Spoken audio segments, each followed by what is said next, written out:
اس فیصلے کا یہ قطعی طور کے اوپر مقصد نہیں تھا۔ پھر انہوں نے یہ کہا کہ الیکشن کی شفافیت پر بھی الیکشن کمیشن کے اپنے وکیل نے جو دلائل دیے ہیں سپریم کورٹ آف پاکستان کے اندر مخصوص نشستوں کے کیس میں، اس سے بھی یہ سامنے چیزیں آئی ہیں کہ الیکشن کی شفافیت کے اوپر جو ہے کہ وہ سنگین سوالات کھڑے ہو چکے ہیں۔ تو اس لیے انہوں نے بھی کہا ہے کہ پاکستان کے ووٹرز کو ان کے بنیادی حق سے محروم نہیں کیا جا سکتا، اور اس کیس کے اندر جو ہے کہ پاکستان کے ووٹرز کو ان کے بنیادی حق سے محروم کیا گیا، اور یہ بڑا اہم ترین معاملہ ہے، اور سپریم کورٹ کو اس اہم ترین معاملے کو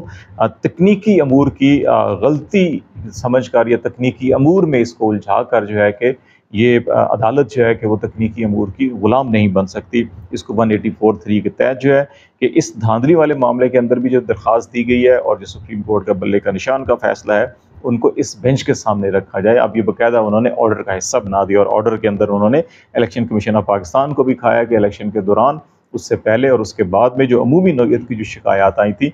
ان کی بھی جو ہے کہ تفصیلات اس عدالت کے سامنے پیش کی جائیں، اور اس کے اوپر الیکشن کمیشن نے کیا کارروائی کی۔ تو یہ سارے کے سارے معاملات ایک دوسرے سے جڑے ہوئے ہیں، اور یہ بظاہر یہ دکھائی دے رہا ہے کہ چاہے بلے کا نشان کا معاملہ ہو، اور چاہے یہ مخصوص نشستوں کا یا انتخابات میں مبینہ دھاندلی کا معاملہ، یہ سارے کے سارے معاملات یکجا ہو کے اس 13 رکنی بینچ کے سامنے آتے ہوئے دکھائی دے رہے ہیں۔ اور اگر یہاں پہ معاملات آ جاتے ہیں تو پھر یقینی طور کے اوپر جو اس وقت کورٹ کا موڈ بھی نظر آ رہا ہے، وہ فیصلے کسی طور کے اوپر بھی اس وقت PMLN اسٹیبلشمنٹ کے لیے یا PDM کی جماعتوں کے لیے وہ کوئی سازگار نہیں ہوں گے۔ دوسرا معاملہ جو قاضی فائز صاحب اور عامر فاروق صاحب کے خلاف جو ہے کہ شکایات کا یا فیصلے کا معاملہ ہے، اور یہ مقبول جان نے جس تناظر کے اندر یہ شکایت بھیجی ہے، یہ بڑی ویلڈ شکایت ہے، اور اگر کوڈ آف کنڈکٹ ججز کا دیکھا جائے یا ایون جو رولز آف بزنس دیکھے جائیں، اس کے اندر جو ہے کہ بالکل ججز کو جو ہے کہ اپنے ذاتی معاملات کے اندر اس قسم کی وضاحتیں یا اس قسم کے خطوط لکھنے کی، اور بالخصوص جو زیر التوا مقدمات ہوں اس میں تو ہیئرنگ کے اندر ججز ریمارکس نہیں دیتے کہ اگر وہ کسی اور کورٹ میں، اور ابھی آپ نے ریسنٹلی دیکھا بھی ہوگا کہ چیف جسٹس نے متعدد بار وکلا کو یا فریقین کو روکا کہ کیونکہ یہ معاملہ ابھی پینڈنگ ہے تو اس کے اوپر کوئی کمنٹس نہ کیا جائے، چاہے سائفر کا کیس ہو یا دیگر کیسز ہوں، اس قسم کے ریمارکس سامنے آتے رہے ہیں۔ عمران خان نے بھی جب اپیئر ہوئے تھے نیب ترمیم کیس میں، تو اس میں انہوں نے الیکشن اور باقی معاملات کا جب بات کی تو اس وقت بھی چیف جسٹس نے روک دیا کہ نہیں، یہ معاملات کیونکہ اس عدالت کے سامنے آ سکتی ہیں آپ کی اپیلیں، تو اس لیے ان کے اوپر آپ بات نہ کریں۔ تو یہ صورتحال تو اس کے اندر موجود ہے۔ لیکن جو دوسری چیز ہے اس میں جو ایک اور اہم ہے کہ ریسنٹلی ابھی جو سپریم کورٹ کے رولز آف بزنس تھے اس کے اندر ایک ترمیم کی گئی تھی، خاص طور کے اوپر جب جسٹس سردار طارق مسعود کے خلاف، جسٹس مظاہر علی اکبر نقوی کے خلاف اور دیگر ججز کے خلاف پے در پے جو ہے کہ ریفرنس فائل ہو رہی تھی، شکایات فائل ہو رہی تھی، تو اس وقت جو ہے کہ یہ خبریں آئی تھیں سامنے، جو کورٹ رپورٹرز انہوں نے خبریں کی تھیں کہ رولز میں یہ ترمیم کی گئی تاکہ جج صاحبان جن کے اوپر جو ہے کہ بے بنیاد الزامات لگائے جاتے ہیں، کیونکہ ججز جو ہے کہ وہ اپنا بیان نہیں دے سکتے، وہ بول نہیں سکتے،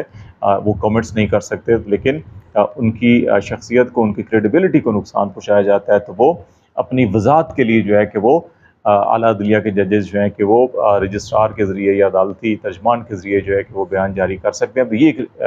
ریسنٹ پاس کے اندر ایک چیز سامنے آئی تھی۔ اب یہ دیکھنا ہوگا کہ عوریہ مقبول جان کی جو یہ کمپلینٹ ہے، کیا یہ اس زمرے میں دیکھی جائے گی کہ چیف جسٹس صاحب نے، کیونکہ برطانوی ہائی کمشنر نے جو ایلیگیشنز لگائے تھے وہ براہ راست اس بینچ کے اوپر آ رہے تھے، سپریم کورٹ اور چیف جسٹس کے اوپر آ رہے تھے، تو انہوں نے کیا اس تناظر میں ان رولز کے تحت بیان دیا یا رولز کے اندر ریلیکسیشن تھی؟ اور اگر ایسا ہوا تو پھر تو شاید کیس نہیں بنے گا، اور لیکن اگر مس کنڈکٹ کے دوسرے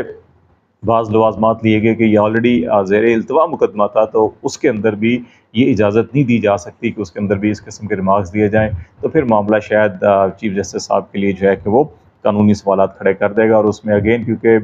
یہ چیف جسٹس کا معاملہ ہے تو وہ تو سپریم جوڈیشل کونسل میں نہیں بیٹھ سکیں گے، تو اگر دیگر ججز بیٹھے تو پھر وہ اس چیز کا فیصلہ کریں گے۔ جہاں تک عامر فاروق صاحب کا معاملہ ہے تو اس میں بڑے سنگین سوالات ہیں اور بڑے سنگین معاملات ہیں چیف جسٹس عامر فاروق صاحب کے لیے، اور اس میں دکھائی یہی دیتا ہے کہ اگر اس میں اسی فیصلے کو لے کر جب تک کہ اس فیصلے کے خلاف اپیل، اور اس اپیل میں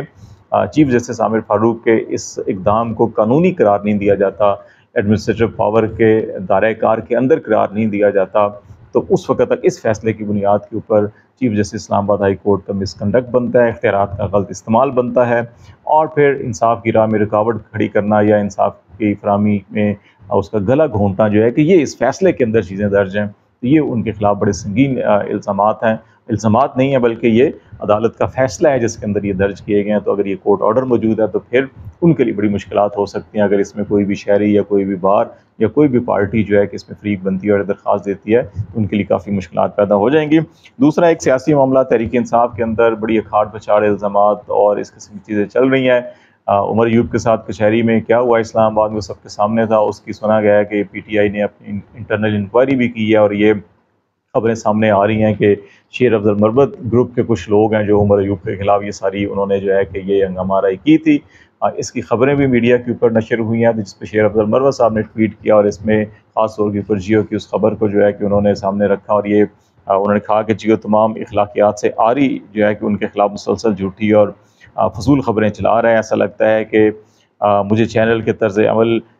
کو سنجیدگی سے لینا ہوگا، اور ساتھ ہی انہوں نے جیو کے ساتھ ساتھ پھر جو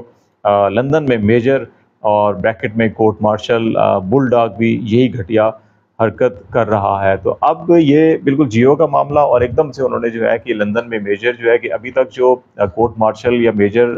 تو میجر عادل راجہ جو ہیں کہ یہاں سے اسلام آباد پنڈی سے ان کے بارے میں خبریں چلوائی جاتی ہیں جی کورٹ مارشل ان کا ہوا، اور وہ جو ہے کہ شیر افضل مربت کے بارے میں وقتاً فوقتاً جو ہے یہ بعض دیگر سیاسی رہنماؤں کے بارے میں کمنٹ کرتے ہیں، مختلف پاکستان کی سیاسی صورتحال کے بارے میں بھی، اور اسٹیبلشمنٹ سیکیورٹی کیونکہ وہ خود اس کا حصہ رہے ہیں تو اس کے اندر کی خبریں بھی دیتے رہتے ہیں۔ تو ان کا اور ان کا جو ہے کہ آج کل میچ پڑا ہوا ہے، اور میجر عادل راجہ کا خیال ہے کہ شیر افضل مربت جو ہے کہ وہ اسٹیبلشمنٹ کے مورے کے طور پر پاکستان تحریک انصاف میں کام کر رہے ہیں، جبکہ شیر افضل مربت جو ہے کہ ان الزامات کی تردید کرتے ہیں، اور وہ میجر عادل کے اوپر وہ الزامات لگاتے ہیں جو یہاں پہ پاکستان میں جو سیکیورٹی اسٹیبلشمنٹ ان کے اوپر الزام لگاتی ہے تو وہ ان کو دہراتے ہیں۔ لیکن اس سارے معاملے کو اگر دیکھا جائے تو ایک چیز تو ہمیں دکھائی دیتی ہے کہ شیر افضل مربت صاحب جب بھی کوئی بیان دیتے ہیں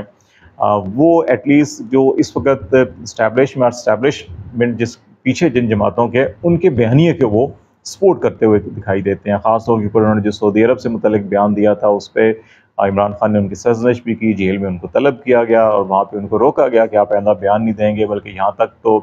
کہا گیا تھا کہ ان کو جو اہم عہدے ہیں ان سے بھی ہٹا دیا گیا تھا۔ تو اسی طرح ابھی جو ریسنٹلی پارٹی میں اختلافات کے حوالے سے یا پارٹی لیڈرشپ کے بارے میں جو بیانات ہیں، اور اس سے پہلے بھی شیر افضل مربت صاحب نے کچھ ایسے بیانات دیے تھے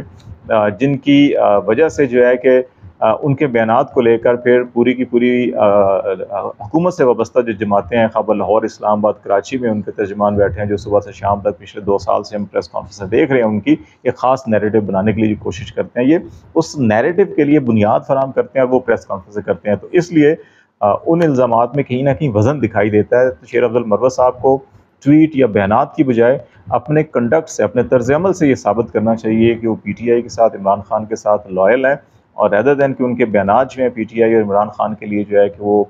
شدید مشکلات پیدا کریں۔ اگر ایسی صورتحال ہوگی تو پھر ان بیانات یا ان موقف کے اندر وزن دکھائی دے گا کہ مربت صاحب جو اپنی جماعت سے زیادہ جو ہے کسی اور کے لیے کام کر رہے ہیں۔ تو دیکھتے ہیں اب بھی ان دنوں کے اندر کیا ڈیولپمنٹ ہوتی ہیں، آپ کو آگاہ کرتے رہیں گے۔ آج تک کے لیے اتنا ہی۔ خالد جمیل کو اجازت دیجیے، اللہ حافظ۔